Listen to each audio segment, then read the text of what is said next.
जय श्री राम। फिर ही भवन प्रिय आय सुपाई, करत परस पर राम बड़ाई। को रघुबीर सरिस संसारा, शील सनेहु निवाह निहारा। सिया राम हरे जय जय राम हरे, प्रभु राम हरे राम हरे, हरे राम हरे राम हरे राम। अपने प्रिय सखा श्री रामचंद्र जी की आज्ञा पाकर वे आपस में एक दूसरे से श्री रामचंद्र जी की बड़ाई करते हुए घर लौटते हैं और कहते हैं, संसार में श्री रघुनाथ जी के समान शील और स्नेह को निभाने वाला कौन है। जय जय जौनि करम बस भ्रमहि, तह तह ईसु देउ यह हमहि। सेवक हम स्वामी सिय नाहु, हो नाथ ये और निभाऊ। सिया राम हरे जय जय राम हरे, सिया राम हरे राम हरे, हरे राम हरे राम हरे राम। भगवान हमें यही दें कि हम अपने कर्मवश भ्रमते हुए जिस जिस योनि में जन्मे, वहाँ वहाँ उस योनि में हम तो सेवक हों और सीतापति श्री रामचंद्र जी हमारे स्वामी हों, और यह नाता अनंत तक निभ जाए।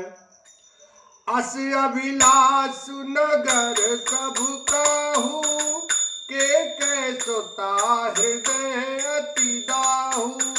को न कुसंगति पाई न साई, रह न नीच मते चतुराई। सिया राम हरे जय जय राम हरे, सिया राम हरे राम हरे, हरे राम हरे राम हरे राम। नगर में सबकी ऐसी ही अभिलाषा है, परंतु कैकेयी के हृदय में बड़ी जलन हो रही है। कुसंगति पाकर कौन नष्ट नहीं होता, नीच के मत के अनुसार चलने से चतुराई नहीं रह जाती। सांझ समय सानंद नृपो गयऊ के कई गे, गवन निठरता निकट किए।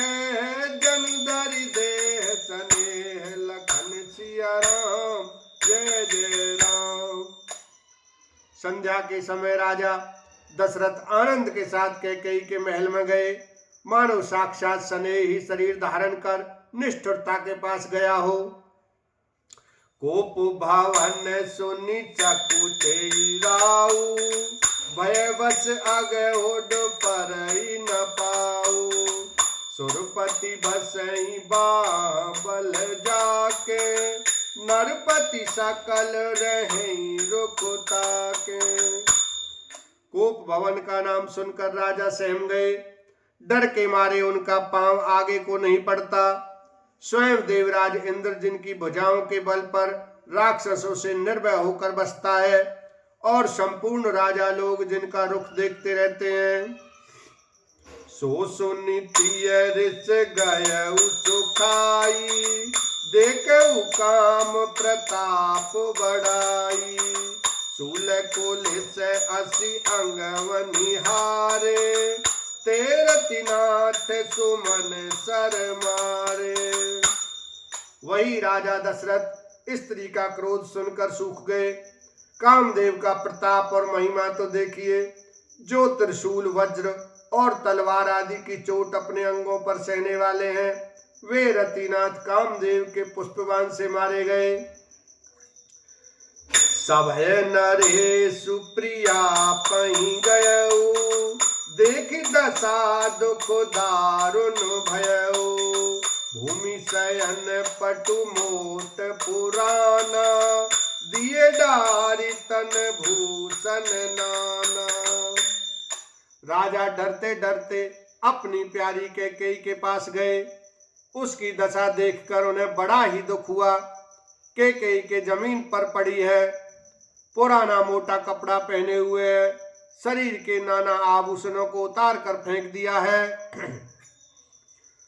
कुमति ही कसी कुबेशता भावी, अन अहिवा तु सूच जनु भावी। जाई निकट नृपु कह मृदुबानी, प्राण प्रिया के ही हेतु रिसानी। उस दुर्बुद्धि कैकेयी को यह कुबेशता बुरा वेश कैसी फब रही है, मानो भावी विधवापन की सूचना दे रही हो। राजा उसके पास जाकर कोमल वाणी से बोले, हे प्राण प्रिय, किस लिए रिसाई रूठी हो? हेतु रानी रिसानी पर सत पानी पति निवारई, मानव सरोस भुअंग भामिनी भीषम भांति निहारई। दो वासना रसना दसन भर मरम ठारु देखई, तुलसी नृपति भवता व्यता बस काम कौतुक लेखई। हे रानी, किस लिए रूठी हो? यह कहकर राजा उसे हाथ से स्पर्श करते हैं तो वह उनके हाथ को झटक कर हटा देती है और ऐसे देखती है मानो क्रोध में भरी हुई नागिन क्रूर दृष्टि से देख रही हो। दोनों वरदानों की वासनाएं उस नागिन की दो जीवें हैं और दोनों वरदान दांत हैं। वह काटने के लिए मर्म स्थान देख रही है।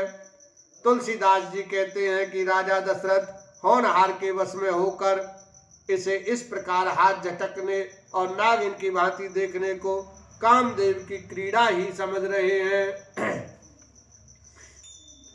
सुमुख सुलोचनी पिक बचनी, बार बार कह राओ, गजगामिनी निज कोप कर, कारण मोहि सुनाओ। लखन सिया राम, जय जय राम। राजा बार बार कह रहे हैं, हे सुमुखी, हे सुलोचनी, हे कोकिल बयनी, हे जगगामिनी, मुझे अपने क्रोध का कारण तो सुना। अनहित तोर प्रिया कहीं कीना, कही दुई सिर कही जमु चहलीना। कहू कही रंग कहीं करो नरेसु, कहू कही नृपहि निकासों देसु। हे प्रिय, किसने तेरा अनिष्ट किया?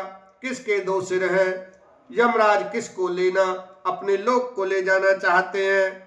कह किस कंगाल को राजा कर दूं या किस राजा को देश से निकाल दूं? सकऊं तोर अरि अमर उमारी, काह कीट बपुरे नर नारी। जानसी मोर स्वभाव भरोरु, मनु तब आनन चंद चकोरु।